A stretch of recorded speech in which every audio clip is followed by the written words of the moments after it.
Rádio. Novelo.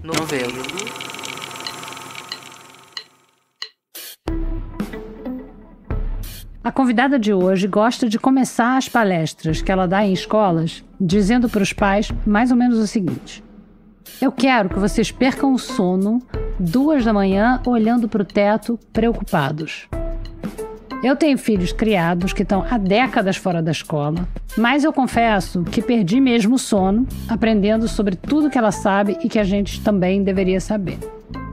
Ela é a juíza Vanessa Cavalieri e ela é titular da Vara da Infância e Juventude do Rio de Janeiro. É para lá que vão todas as crianças e adolescentes que cometem infrações. A maioria dos casos que aparecem por lá são de roubo, furto e tráfico de drogas, nessa ordem. Mais de uns anos para cá, ela começou a ver um novo tipo de infração cometida por um outro tipo de infrator. Jovens de classe média envolvidos em crimes virtuais ou infrações virtuais, já que na vara da infância não se usa a palavra crime. E isso inclui um monte de coisas que eu não tinha ideia que estavam acontecendo por aí na vida das crianças e dos adolescentes. Ela foi muito ativa na campanha para banir os celulares nas escolas, banimento que entrou em efeito agora no início do ano escolar de 2025. E ela acha que isso vai ajudar muito, mas que as famílias precisam ficar atentas sobre onde os seus filhos andam no mundo virtual.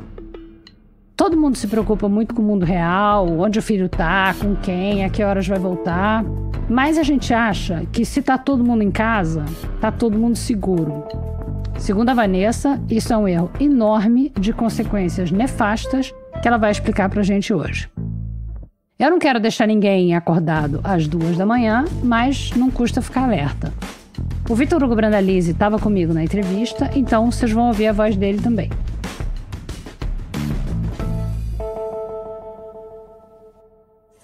Só um alerta.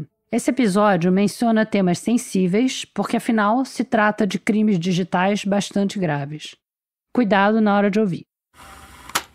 Como é que é um dia normal, assim? Você chega na vara e o que aparece? Que tipo de infração mais aparece? Quando eu assumi a vara, foi em 2015, a gente tinha um perfil muito claro e não tinha dados. Quando foi início de janeiro de 2016... tinha um movimento muito forte naquela época no Congresso Nacional para reduzir a maioridade penal. E aí veio uma pergunta da assessoria de imprensa do tribunal, que era algum jornal perguntando qual seria o impacto no sistema carcerário se reduzissem a maioridade para 16 anos. E ninguém tinha a menor ideia. Ah, uau. Por que não tinha a menor ideia? Porque ninguém sabia qual o percentual de adolescentes entre 16 e 18 anos estavam no sistema socioeducativo. Caramba. Porque não tinha nenhum dado. Eu comecei a fazer isso. Então, eu colhi dados de 2016 a 2019. Então, a gente tinha metade dos adolescentes envolvidos em roubo, que é a subtração com violência ou grave ameaça. Não necessariamente com arma de fogo, mas sempre com violência ou grave ameaça. 20% furto. 18% tráfico. E os outros 10%, 11%, vários crimes, né? Alguns crimes sexuais, como estupro de vulnerável, porte de arma, eventualmente um homicídio, coisas do tipo. Isso foi muito importante, inclusive para desconstruir certos discursos de que havia superlotação no sistema socioeducativo, porque os juízes internavam os meninos do tráfico, o que é mentira. E os dados mostraram isso. Nem 10% dos adolescentes internados tinham cometido tráfico, menos de 10%.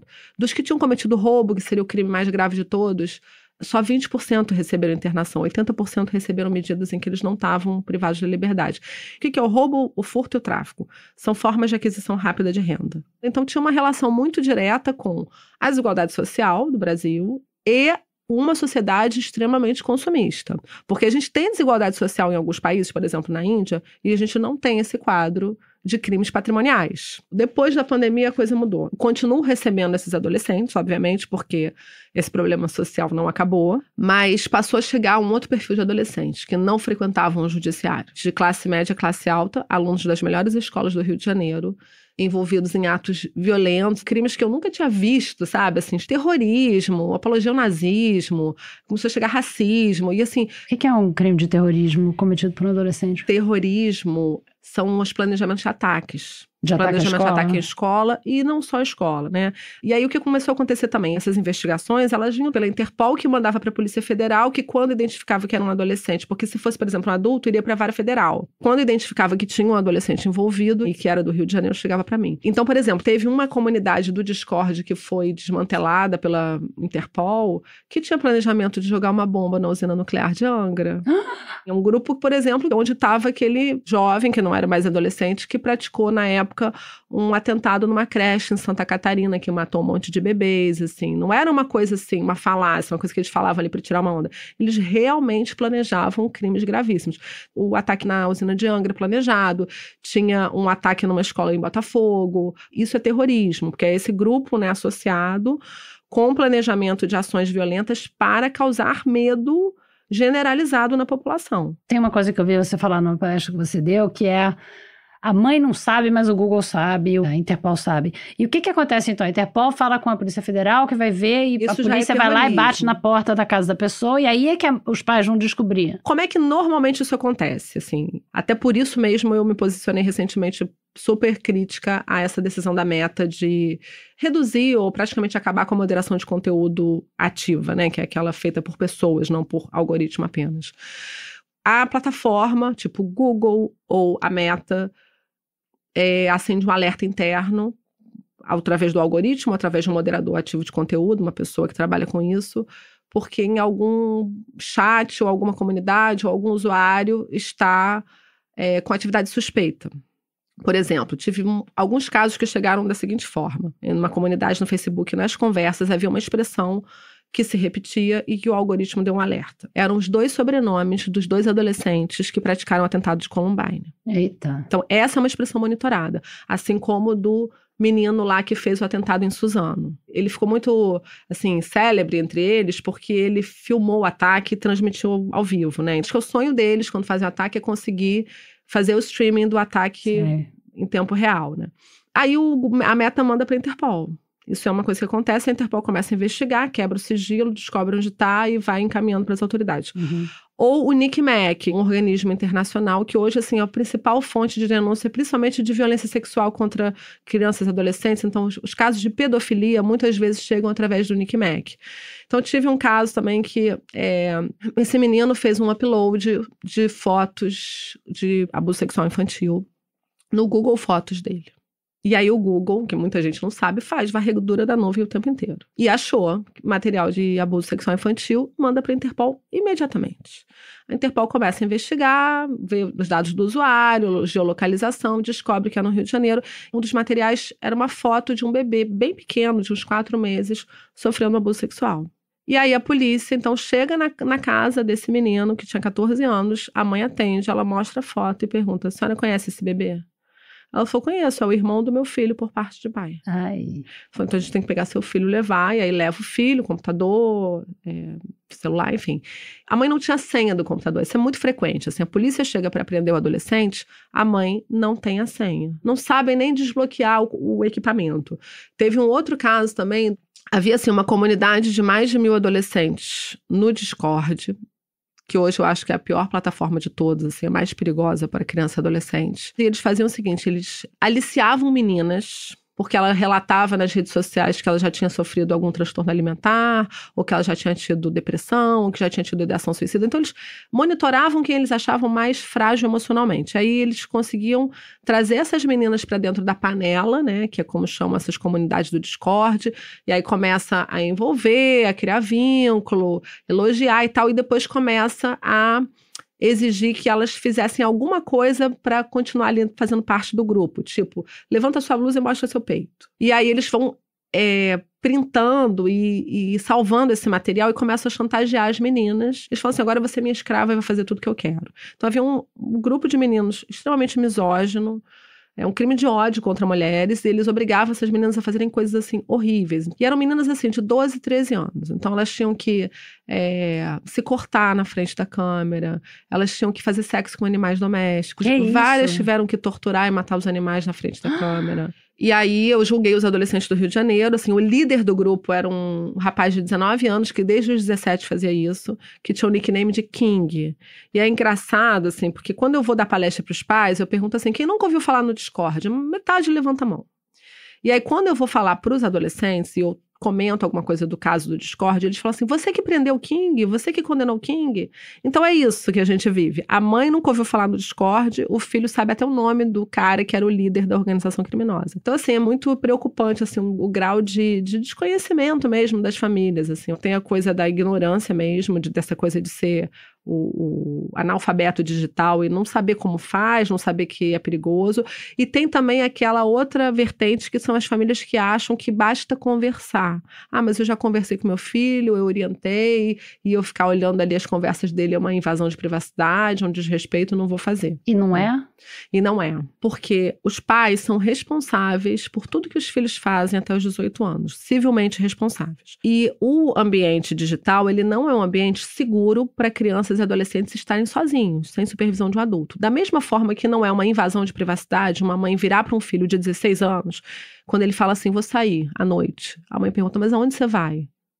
Você volta como? Com quem que vai com você? Que lugar é esse? Que festa é essa que você vai? Isso não é invasão de privacidade. Não é difícil uma mãe ou um adulto entender que não tem nada demais uma mãe ou um pai perguntar para o filho menor de idade onde ele vai, com quem vai, que horas volta. Não é uma invasão de privacidade, é para proteger. Claro que os pais têm que ter o bom senso de quando pega o celular para olhar o que está acontecendo, ter isso em mente. Eu tô aqui para proteger meu filho, não é para ficar lendo fofoquinha da festa de quem beijou quem. Se os pais estão atentos, dá para fazer pequenas intervenções quando a coisa começa a assumir um caminho esquisito. Por exemplo, tem uma coisa que acontece muito hoje em dia, em grupos de WhatsApp, principalmente de crianças, né? Que as crianças já estão usando o WhatsApp com 8, 9 anos. São falas misóginas dos meninos. Então, assim, às vezes o menino escreve assim, pra menina, pra colega dele de turma ali do 5º ano, 4º ano, cala a boca, sua vagabunda, vai lavar uma louça. Só que esse menino de 8 anos, ele tem uma mãe, pai e mãe. Não quero só responsabilizar as mães de forma alguma. Isso. Assim, da onde vem isso e aonde estão essas famílias que não podem, nesse momento, fazer uma intervenção rápida e falar assim, olha só, vamos conversar sobre o que aconteceu. E se for o caso, até dizer assim, tô percebendo que você ainda não tem maturidade para estar num grupo de WhatsApp. Porque se um menino de 8 anos está falando isso, de repente, até porque tem os outros falando e ele quer ali fazer parte do grupo, então reproduz esse discurso, ele não está maduro para estar ali num grupo de WhatsApp, ainda mais sozinho. Quantos por cento dessas infrações que você recebe hoje em dia são crimes virtuais? Então, eu não tenho ainda estatísticas disso, que eu não colhi essas estatísticas. Ainda é muito menos do que furto, roubo e tráfico. Mas tem aparecido com muita expressividade, assim. Eu posso te falar que toda semana chegam casos novos de adolescentes, assim. E são casos que impressionam muito porque são de muita gravidade. São coisas cruéis, assim. Há uma maldade ali, uma perversidade, um sadismo, né? Assim, o bullying é um comportamento sádico, porque a intenção é fazer o outro sofrer. E a gente percebe, assim, essa nuance de fazer a coisa ser mais sofrida para a vítima, sabe? Quer dizer, dizer para a vítima se cortar, ou dizer você tem que se matar. Mata. Eu tive um caso agora recente, racismo, de uma aluna contra o professor. Então, é uma menina de 13 anos que grava um story no Instagram dela para os close friends. E aí ela começa a falar do professor, de matemática, que ela vai ter prova, que o professor é ruim, que ela não sabe nada, né? E em determinado momento ela fala assim, não sei porque que o colégio tal, o colégio onde ela estuda, foi contratar essa baleia preta para dar aula. Esse preto fudido. Alguém printa a tela, né? Grava a tela, aquilo começa a rodar em grupos de WhatsApp. E aí uma mãe que dá geral no WhatsApp das filhas vê. Então, por isso que é importante, entendeu? Sim. Olhar. Porque se essa mãe não vê, ninguém ia saber. Quer dizer, os adolescentes sabem, ficam ali um misto de, tipo, uma galera que acha que ela mandou muito bem, e outra galera que isso é muito errado, mas aquela sensação de nada vai acontecer, de impunidade. Então, se você tem um grupo de WhatsApp, essa mensagem circula, um monte de adolescente, não acontece nenhuma consequência com a menina que fez isso, qual é a mensagem que esses adolescentes recebem? Pode fazer. Não dá em nada, não tem problema, a gente pode se tratar dessa forma, desrespeitosa. Eu acho que tem uma coisa assim do território da internet dar uma sensação assim de que tudo pode, que é um território sem lei, que nada tem consequência e que ninguém está do outro lado. É uma coisa que o Jonathan Haidt fala no livro da Geração Ansiosa, né? Que um dos grandes problemas das redes sociais é a falta de relações corporificadas. Quer dizer, presencial. Presencial e 1 a 1. Você não tem uma pessoa se relacionando com outra. Você tem uma pessoa falando para milhões, falando para milhares. um monte de likes, mas na verdade você não tem ninguém de verdade do outro lado. E isso facilita muito essa violência de escalar, porque você não gera empatia, porque você não vê o outro. Então, num caso como esse, que é um crime de racismo, que é um crime, e é um crime grave, então essa menina chega na tua vara, e aí acontece o quê? O Ministério Público entra com uma ação socioeducativa contra ela, como se fosse uma ação penal. Só que é uma ação penal para adolescentes, chama uma ação socioeducativa. Uhum. E aí a gente tem todo um procedimento, tem audiência, colhe testemunhas, ouve vítimas, e aí no final eu decido o que acontece. A pessoa vai ser condenada ou vai ser absolvida. Isso. Num caso como esse, a menina é condenada, ela entra no sistema socioeducativo, ela tem que cumprir pena, ela tem que ter privação de liberdade, sabe como é que chama? O que o ECA estabelece? Que a medida socioeducativa ela pode ser em meio aberto ou fechado. E o ECA diz que para ter privação da liberdade, para ter medida socioeducativa em meio fechado, só no caso de crimes violentos ou com grave ameaça. Sim. As injúrias, a princípio, não cabe meio fechado, a não ser que a pessoa esteja reiterando aquele comportamento. E a gente teve um caso, há um tempinho atrás, que eram 3 adolescentes de 12 anos, 3 meninas, que praticaram um ato de racismo contra uma quarta colega de 12 anos também, numa escola particular aqui do Rio. Qual foi a medida que essas meninas receberam?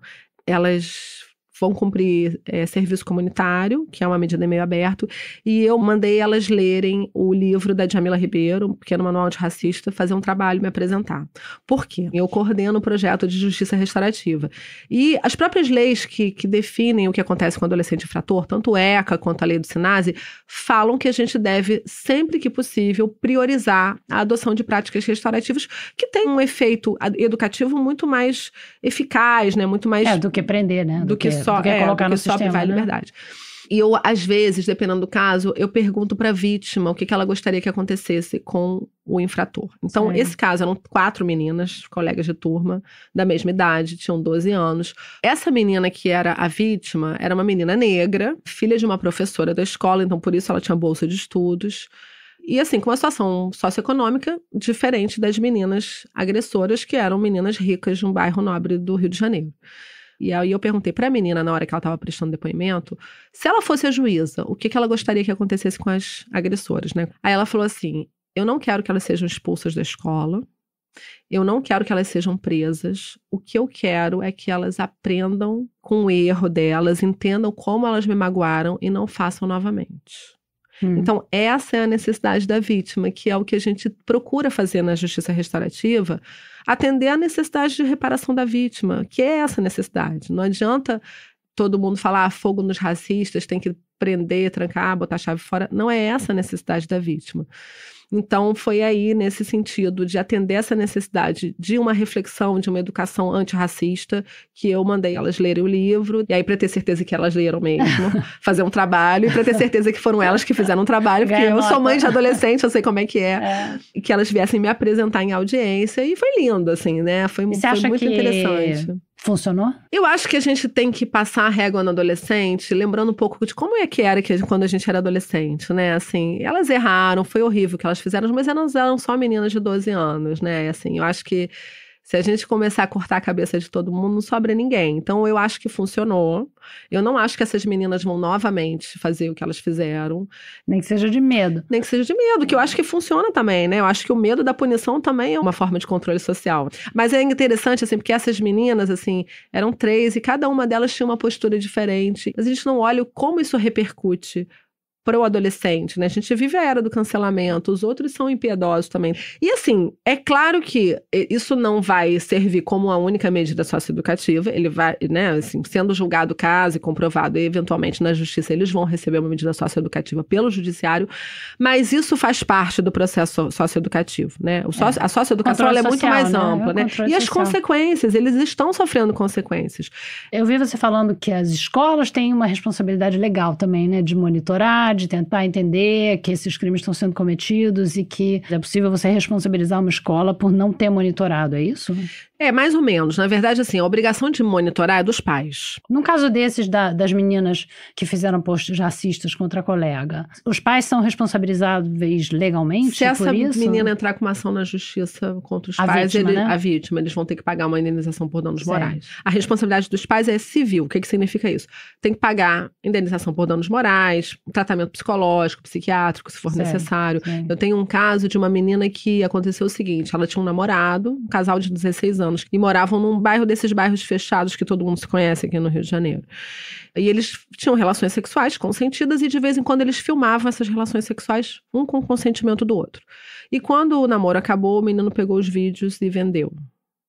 E aí aquilo foi divulgado no bairro inteiro, a escola inteira viu, a família dela denunciou na polícia, ele começou a responder pelo crime de divulgação de imagem explícita de adolescente, mas ela parou de estudar. Ela falou para mim na audiência, eu não consigo olhar no olho dos meus colegas e dos meus professores porque todo mundo viu eu fazendo sexo oral nele. Enquanto morasse ali, ela não conseguia refazer a vida dela e tal. Destruiu a vida dela. Destruída, né? E com um dano emocional aí, psicológico e psiquiátrico grave. Então, essa família teve que pagar tratamento psicológico e psiquiátrico a essa menina. E além da responsabilidade pessoal do adolescente, que é uma responsabilidade de natureza penal juvenil, ou seja, infracional. Então ele vai cumprir uma medida socioeducativa, essa é a responsabilização do adolescente. E medidas protetivas também. O que a gente faz lá na vara? Como eu te falei, a gente recebia sempre roubo, furto e tráfico. Quando aparecia de vez em quando um menino de classe média, classe alta, geralmente era estupro de vulnerável. Geralmente, assim, meninos que estavam com meninas que tinham bebido muito e eles acabavam tendo relações, e aí filmavam e divulgavam e tal. Eu falei, gente, o que a gente vai fazer com meninos de 12, 13, 14 anos que já são misóginos e que já estão com esse comportamento de praticar violência de gênero? Então, eu pedi para minha equipe técnica de psicólogas e assistentes sociais que trabalham na vara para a gente montar um grupo reflexivo de violência de gênero. Então, todos os adolescentes que praticam violência de gênero vão para o grupo reflexivo de violência de gênero. É uma medida protetiva, porque aí eu acredito assim que ainda dá para a gente pegar um menino que está em desenvolvimento, é uma pessoa em desenvolvimento, o cérebro dele ainda está imaturo, ele ainda está aprendendo muita coisa, e a gente colocar ele para pensar e refletir, e conversar, e, enfim, fazer dinâmicas, assistir vídeos sobre a forma de se tratar as mulheres, para que ele não se torne um adulto que vai reproduzir essa violência e daqui a pouco ele está matando a mulher porque, né, ela saiu com uma saia curta. Qual a reação deles nesses grupos? Você já assistiu a algum? Então, eu não posso assistir, né? Tá, sei. Eu recebo um feedback das psicólogas, mas o que eu tenho é que é muito bom, assim. Eles aceitam. Aceitam. No início, eles não vão obrigados, né? Não gostam, mas isso, ao longo do tempo, são vários encontros, isso vai mexendo com eles. Você tem o poder, por exemplo, de proibir o uso de internet, o uso de celular para esses infratores? Ou essas meninas racistas? Ou esse Tenho e proíbo. Se o adolescente está usando a internet para cometer crimes, eu posso aplicar essa medida de restrição ou proibição de uso de certas plataformas. Por exemplo, todos os que usaram o Discord para cometer atos infracionais, eu proibi de usar o Discord. Por exemplo, meninos que estavam planejando ataques em escola e eu decidi em algum momento colocar eles em liberdade, eu coloquei em liberdade com algumas restrições. Uma delas era a proibição total de usar redes sociais, para evitar que ele vá de novo para uma rede social. Como é que funciona isso na prática? Dependendo da rede, por exemplo, se eu proibir de usar o Discord ou a Meta, eu posso oficiar para a plataforma e determinar o banimento do usuário e a proibição de fazer uma nova conta com aquele e-mail e tal, né, com aquele usuário. Mas assim, claro que ele pode fazer, né? Assim, ele pode usar um outro e-mail, uma outra conta, um outro celular e fazer. Não tem como a gente ter certeza absoluta que está sendo cumprida. Mas eu responsabilizo as famílias também. Determino que as famílias, a mãe, o pai, o responsável com quem ele mora, que instale um aplicativo de controle parental e que monitore as atividades. E coloco todas as regras lá. E explico que se for descumprido, e se eu descobrir, porque assim, se ele continuar cometendo crimes, a gente recebe notificações, né? Que aí ele vai ficar privado da liberdade. Então tem funcionado. Só que isso não é feito só assim, dessa forma. A gente criou uma metodologia de atender, principalmente esses meninos que planejam ataques em escola, que são adolescentes com históricos de muitas violências que eles sofreram, né? Bullying, quadros depressivos, muitas vezes abrem até transtorno psiquiátrico, e aí, então a gente faz o acompanhamento também com a rede da saúde mental.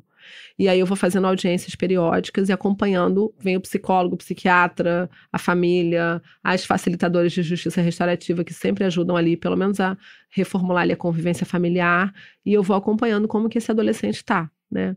E aí assim, se depois ele ficar bem, ele volta a usar o celular. E qual é a reação desses jovens quando você diz, acabou a internet, acabou o celular, entrega aqui, não tem mais? É péssima, né? Eles Eles odeiam. Ali na audiência mesmo, eles reagem? Reagem. Assim, eles odeiam. Às vezes eles só fazem uma cara feia, né? Depende do grau de autocontrole ali. Mas eu já tive o caso de uma menina que abriu um quadro de surto psicótico na hora. E olha que eu nem proibi o celular, eu só restringi o tempo de uso de Instagram. Porque tinha uma questão ali de violência doméstica, que é uma questão que está chegando desde 2024. Diminuiu o número de ataques em escola, mas aumentou a violência doméstica familiar de adolescentes contra mães e avós.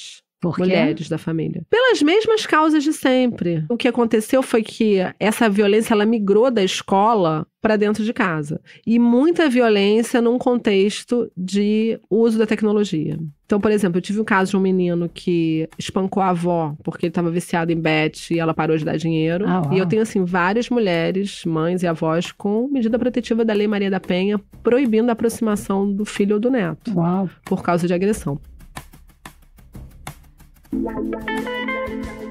Depois do intervalo, a Vanessa vai dizer o que os pais podem fazer para ajudar os filhos, as ações que ela toma como juíza e como mãe de adolescentes e quais são os planos dela para o futuro.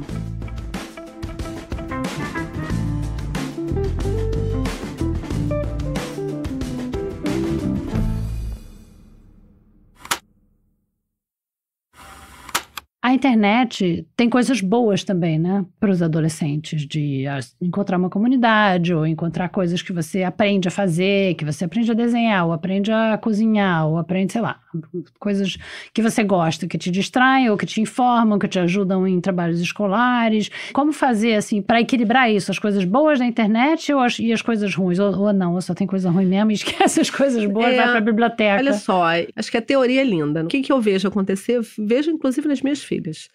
Você deu o exemplo de aprender uma receita, ou aprender um trabalho manual.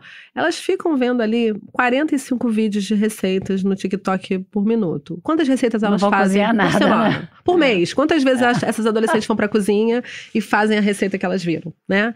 Isso não é aprender. Tem tantos perigos e tem tanta coisa ruim que eu acho que eventuais benefícios, e são eventuais porque eles, na maioria das vezes as crianças não aproveitam esses benefícios, não compensam o dano. Isso é uma coisa que o Jonathan fala muito no livro dele, do quanto é importante a gente adiar o momento de dar o primeiro celular e principalmente de deixar ter acesso à primeira rede social, que ele recomenda que seja aos 16 anos. Porque o que a gente vê na prática, para cada receitinha de cookie que elas não fizeram, mas salvaram lá numa pastinha, você tem uma enxurrada, por exemplo, de postagens enaltecendo transtornos alimentares, que o algoritmo entrega propositalmente para meninas. E aí você tem um número enorme de meninas com anorexia, com bulimia, com automutilação, entendeu? Então, não compensa. Tem a outra questão também, que é a seguinte: existe um primeiro momento da adolescência, mais ou menos ali até os 14 anos, mais ou menos, que é uma fase de luto pela infância. É o luto do corpo da infância e é o luto dos pais da infância. Essa fase, ela é um risco para a saúde mental. Ponto. Na adolescência, o cérebro humano ele passa por uma mudança muito importante, que se chama poda neural. O que é a poda neural? A criança nasce com um monte de neurônios com a habilidade de fazer qualquer coisa, de aprender a fazer qualquer coisa.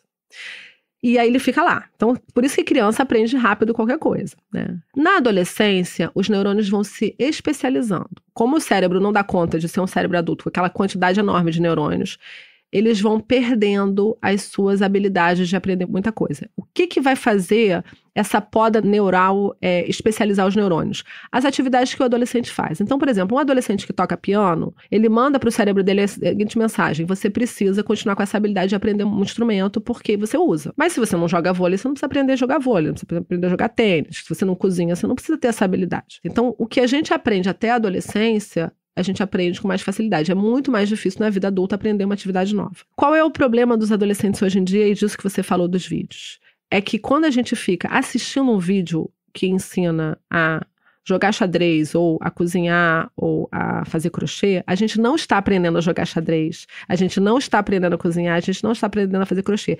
O nosso cérebro está aprendendo uma habilidade que é assistir um vídeo. E um vídeo curto. Sei.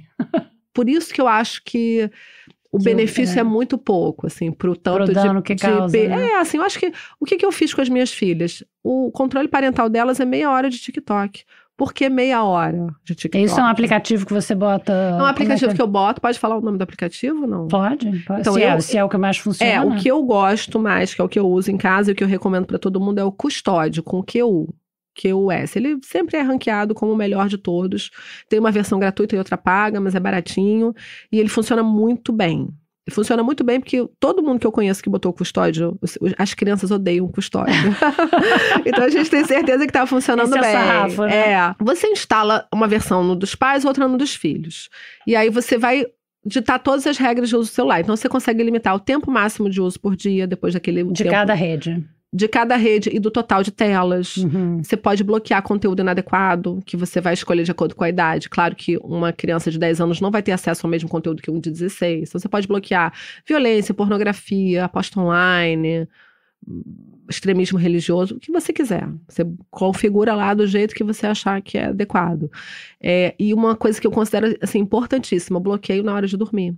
A gente tem um outro risco hoje, que é a privação crônica do sono. Que a criança fica no celular a noite inteira. Ela fica usando o celular durante a noite. Então ela fica com sono picado, ela recebe a luz azul da notificação, acende, aí ela olha, ela fica com sono leve. Então a gente tem prejuízo para o crescimento. Então a gente tem hoje um número enorme de crianças que não estão crescendo, estão abaixo da faixa de crescimento, fazendo tratamento para crescer, porque estão no celular durante a noite, né? Então, e a privação crônica do sono ela tem assim, associação com muitas doenças. Doença psiquiátrica, obesidade, hipertensão. Depressão, exatamente. Ansiedade. Mas o que eu ia dizer é que isso, você está falando, por exemplo, de carregar o celular fora do quarto, né? Eu imagino que uma maneira de fazer isso funcionar em casa é os pais fazerem isso também. Com certeza. Quer dizer, os pais não irem para a cama com celular, com tablet, com, sei lá, com Kindle, com seja lá o que for. Se a família inteira fizer, isso facilita. A família inteira, sei lá, aqui tem esse lugar aqui, que é na cozinha, todo mundo vai botar o celular, 10 horas da noite, acabou, só pode pegar de manhã. Sim, olha só, eu acho que tem duas coisas importantes sobre essa sua pergunta. Uma é o exemplo dos adultos. Sim,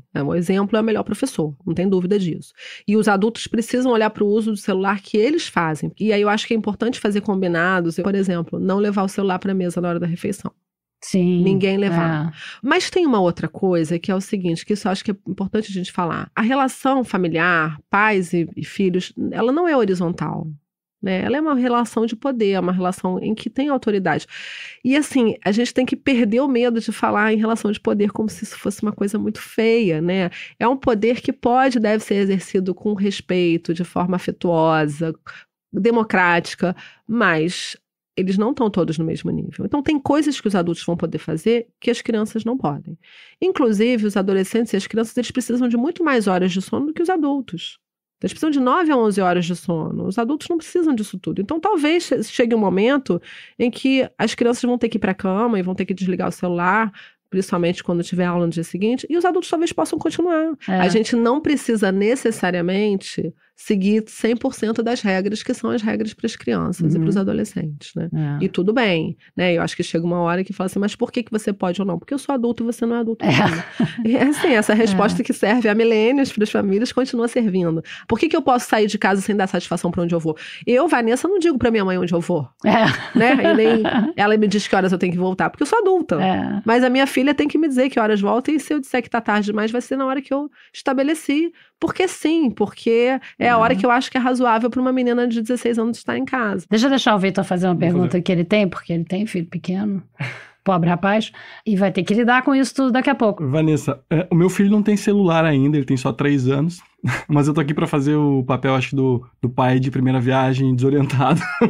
Porque eu vejo que uma questão que você fala bastante é sobre essa questão de colocar limite, né? E eu tô vivendo esse drama, assim, já, assim, de saber colocar limite, impor uma autoridade de pai. Eu vejo outros pais com a mesma dificuldade de colocar limite. Mas eu queria te perguntar se essa questão da falta de limite, se ela aparece no dia a dia muito na vara, assim, no seu trabalho, e o que você sente que você pode fazer e faz a esse respeito, como juíza? Aparece muito. Nenhum adolescente comete ato infracional, assim, nesse contexto todo que a gente está falando. As famílias que aparecem geralmente são famílias muito disfuncionais.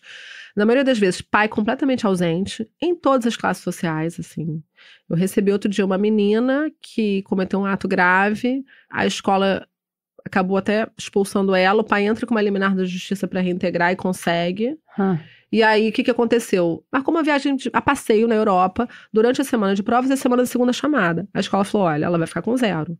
Aí o que o pai fez? Trocou de escola e foi para uma escola onde ela podia faltar. Então, assim, é um pai que não tá fazendo papel de pai ali dentro de casa, dentro da família.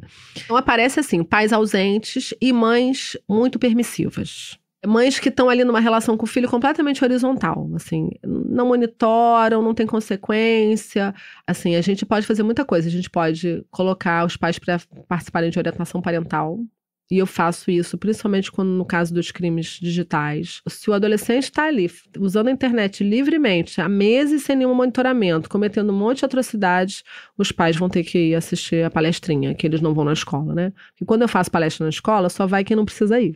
É normal, qualquer escola. Tem uma amiga assim. minha que me contou que você fez uma palestra na escola da filha dela e que você abre a palestra dizendo, eu quero que vocês fiquem todos sem dormir. E essa é a tua estratégia? E aí também o que você faz de diferente na palestra para os pais e depois na palestra para as crianças ou para os jovens? Porque deve ser diferente, né? Sim, completamente diferente. diferente. Na mesma escola, digamos. Não, sim. Por que você usa essa estratégia alarmista? Ou não é alarmista? Eu não considero alarmista, assim, eu mostro os casos, né? Eu falo um pouco de neurociência, então eu explico como é que funciona o cérebro do adolescente. As pessoas não sabem, assim, eu também não sabia. Eu comecei a estudar isso por causa da vara, né?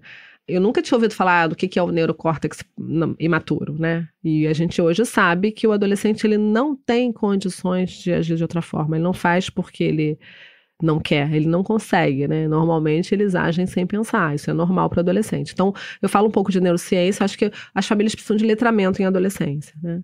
E aí eu começo a falar dos perigos da internet. Eu vou mostrando os casos, não seleciono os piores de todos, eu falo de casos mais graves, mas de outros mais corriqueiros. E o que eu quero realmente é chocar no sentido de eles tomarem um choque de realidade, de entender o quanto é absurdo deixar uma criança ou um adolescente no ambiente virtual sem nenhuma supervisão. E para as crianças? E para as crianças e para os jovens? adolescentes, na verdade, eu falo outra coisa completamente diferente. Eu falo da responsabilidade deles pelo que eles fazem. Legal, né? Então eu falo assim, olha, o meu trabalho é esse, a partir dos 12 anos uma pessoa pode perder a liberdade se cometer algum crime, e eu seleciono para levar para eles o tipo de crimes que eles mais cometem. Então são as injúrias, né? Os crimes contra a honra, calúnia, injúria, difamação, tem os explanas que eles fazem nos sites. O quê? Explana. O Explana são páginas, perfis no Instagram. Todas as escolas têm. Explana da escola tal. Ou Fofocas, escola tal. Geralmente o nome da página é o Explana ou Fofocas. São perfis no Instagram fechados que alguém da escola criou, normalmente uma menina ali do 6º, 7º, 8º ano, para explanar os outros. Então a página tem assim, 100 seguidores, 0 publicações no feed. Porque eles ficam colocando tudo no story, e aí colocam lá fofocas, colocam fotos esquisitas, colocam vídeos íntimos, alguém printa, aquilo roda o grupo de WhatsApp, aquela pessoa que foi explanada começa a sofrer cyberbullying, né? Só que o que eu faço? Toda escola que eu vou, eu preparo um slide customizado com todo carinho para aquela escola. Então eu pesquiso antes e printo as páginas de explana daquela escola. Daquela escola. Por que o pai fica chocado? Não é porque eu conto do menino que matou a mãe e o pai. É porque eu mostro que ali a turma do filho dele tem uma página de explana e tá rodando um monte de coisa que ele nem imagina. Como que eu descobri a existência do explana pela primeira vez? Mães da escola das minhas filhas me mandaram, olha o que tá rolando. E aí tinha a página de explana, que eu nunca tinha ouvido falar, explana, escola tal. E aí tinham colocado a seguinte notícia no story. A fulana de tal, da 6B, foi pro último andar do shopping tal e pagou boquete para um menino de 16 anos. Imagina, uma menina de 12 anos. Se ela fez ou não fez, não importa, porque tá todo mundo falando. Então, se tem um explana que a legenda é Gossip is News. Entendeu? Se tá todo mundo falando, é notícia. Se aconteceu de verdade, essa menina foi vítima de um estupro. É muito sério, né? Não é uma coisa boba de adolescente. São coisas graves que acontecem. E aí aquela pessoa vai ficando exposta, excluída. Outro dia eu estava numa escola em Jacarepaguá, que é um bairro também que é pequeno, assim, que todo mundo se conhece. E a menina me contou, quando acabou a palestra, que ela foi explanada no Explana Jacarepaguá. Tinha 900 seguidores. Falou, olha, eu não consigo mais fazer amigos. Todo mundo me excluiu por causa de coisas que eu nem fiz. Ela foi, eu ando na rua, as pessoas me apontam, pessoas que eu não conheço. Tadinha. E eu não consigo mais fazer amigos. Eu mudei de escola, mas ninguém quer andar comigo. E ela começa a ter uma crise de ansiedade enquanto me conta. Isso eu conto pros pais. Então, assim, primeiro eu falo dos crimes contra a honra, aí eu mostro do Explana. Eu falo de pornografia infantil, que é outro crime que tem acontecido demais, que é compartilhamento de imagens de abuso sexual infantil. Uma coisa que eles fazem muito. Tem um casalzinho ficando numa resenha, que é como eles chamam as festinhas, né? alguém filma. Então tá lá, menina, no amasso quente. Beijo na boca, mão pra lá, mão pra cá. Alguém filma e posta aquilo no Instagram e compartilha no WhatsApp. Isso é crime de pornografia infantil. Se essa imagem vai parar num site de pedofilia, é um prato cheio para pedófilos, né? Eu falo também de violência sexual, das relações sexuais não consentidas, principalmente para os mais velhos, quando é 9º ano em diante, que já estão começando a ter esse tipo de experiência. Bullying, cyberbullying, mostro foto de como é que é dentro do Degase, falo um pouco do vape. Você mostra fotos do que é dentro do Degase? Mostro, assim, porque em tese, né, eles estão sujeitos àquilo, eu acho que... O Degase é onde eles seriam internados, só para explicar para as pessoas, né? O Degase é o órgão que aqui no Rio de Janeiro é o gestor do sistema socioeducativo, então a unidade socioeducativa que seria uma cadeia, né, uma prisão de adolescente. A gente não chama de prisão, mas é igual uma prisão, muito parecido, né? Essa criança entra no sistema de justiça criminal. Exatamente, entra no sistema de justiça, né? E isso pode destruir a vida da criança, da vítima, da família da vítima. Quer dizer, você ter contato com o sistema de justiça em qualquer época da sua vida, eu acho. Mas nesse caso, do sistema socioeducativo ou na justiça criminal, se for um caso de uma pessoa já de mais de 18 anos, destrói a vida da pessoa, né? Quais são as outras coisas que podem ser feitas para que isso não aconteça, para que a pessoa não tenha que entrar no sistema? Então, olha só, eu acho que o que você traz de reflexão é importante para mim, sabe? De verdade.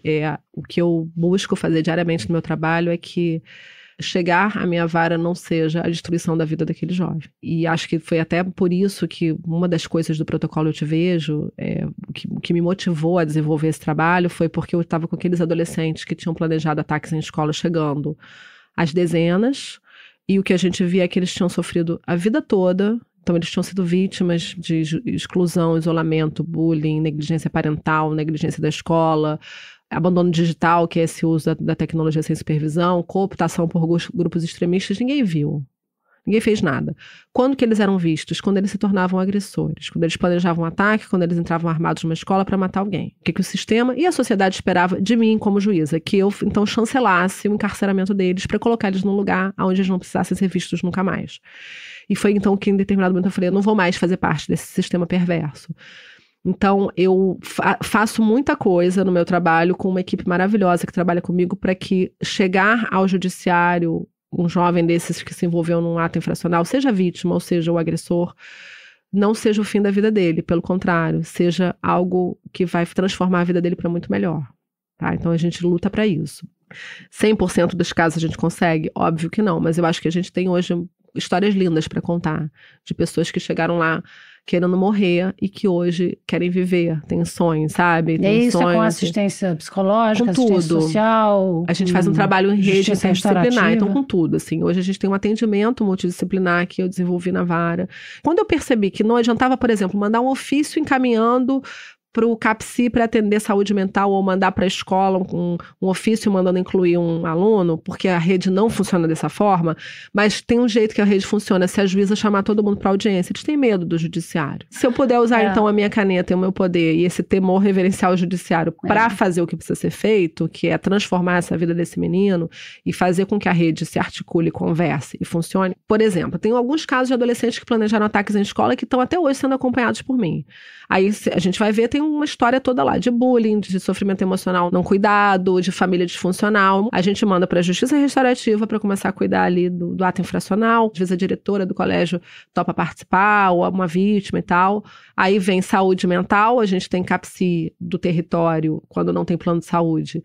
E o IPUB do FRJ, que a gente conseguiu fazer uma parceria, eles ajudam também a atender casos mais complexos. A escola eu chamo a CRE, que é a coordenadoria regional, e a diretora da escola. Uhum. Porque às vezes a gente tem alunos assim, com questões de inclusão que não são olhadas pela escola. Às vezes precisa de uma avaliação neuropsicológica que não existe no SUS, aí eu mando fazer na rede particular. Mando o secretário fazer, ele não diz que não tem, eu mando bloquear o dinheiro do município e pagar na rede particular. Sei. Entendeu? Assim, é isso, eu boto o sistema para funcionar, para isso que eu, né? Para isso que eu sou paga, né? Se eu achasse que chegar ao judiciário é a destruição da vida dos adolescentes, eu não conseguiria fazer meu trabalho, sabe? E no dia que eu achar isso, eu me aposento, ou eu vou fazer outra coisa da vida. Você é juíza. A gente pode pegar esses pais e botar eles sentadinhos para conversar, para ter orientação parental. A gente pode botar esse menino para fazer um serviço comunitário, tá? Assim, para mostrar que não é tudo bem. Uhum. Né? A gente pode colocar todo mundo numa roda de conversa na justiça restaurativa e que ele vai escutar o sofrimento que ele causou e isso vai causar transformação nele. Então, a gente pode adotar uma série de recursos, assim, o encarceramento é a última medida, assim, a gente torce para não precisar encarcerar, né? Você já pensou em deixar de ser juiz e se candidatar a alguma coisa? De jeito nenhum. De jeito nenhum? Não. Eu tenho muita vontade, quando eu puder me aposentar, assim, de trabalhar com saúde mental nas escolas, assim, com prevenção de violência nas escolas. Eu tenho estudado neurociência, eu tô seguindo esse caminho, é o que eu tenho vontade de fazer. Eu gosto muito de trabalhar com a articulação das políticas públicas, isso eu amo, e é um trabalho do juiz da infância, assim. O judiciário muitas vezes pauta o executivo, né, na construção dessas políticas, assim, essa lei agora, a lei 15.100 que baniu o celular nas escolas, assim, tem meu dedinho lá, motivos que eu redigi e que o Fórum dos Juízes aprovou. E deu certo, né, isso vai fazer diferença, vai diminuir, né, e acho que assim, a gente tem passos ainda, né, eu acho que a gente pode sonhar, eu sou sonhadora, sabe, e eu sonho grande, porque acho que pra sonhar tem que sonhar grande, e eu acho que agora, assim, minha vontade, meu sonho é que o próximo avanço legislativo seja a restrição das redes sociais para menores de 16 anos.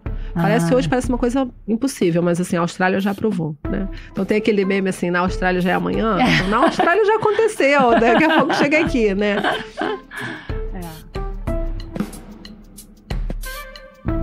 Obrigada por ouvir o Fio da Meada. No site da Rádio Novelo você pode encontrar a transcrição do episódio. E se você quiser saber mais sobre o podcast, a gente está no Instagram, no @radionovelo. Você pode seguir a gente por lá e também na plataforma onde você está ouvindo esse episódio. Dá para deixar um comentário sobre essa conversa, tanto nas nossas redes, quanto na Apple e no Spotify. O Fio da Meada é um original da Rádio Novelo. Tem episódio novo toda segunda-feira. A coordenação e produção são da Evelyn Argenta e da Ashley Calvo. A direção criativa é da Paula Scarpim e da Flora Thomson-Devô. A direção executiva é da Marcela Casaca. A edição executiva é da Natália Silva. A gerência de produto é da Juliana Jäger. A gerência de parcerias é da Luísa Sade. A montagem desse episódio é da Luísa Silvestrini e a sonorização e mixagem são da Júlia Matos. A música original é da Luna França.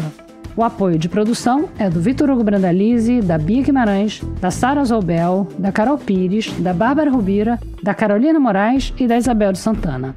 A produção desse episódio foi do Vitor Hugo Brandalize. O desenvolvimento de produto e audiência é da Bia Ribeiro. A identidade visual é da Natasha Gompers. A coordenação de ilustração e design é do Gustavo Nascimento. A análise administrativa e financeira é da Tainá Nogueira. A checagem é da Ana Rita Cunha. E a revisão de transcrição é da Flora Vieira. Obrigada e até a semana que vem.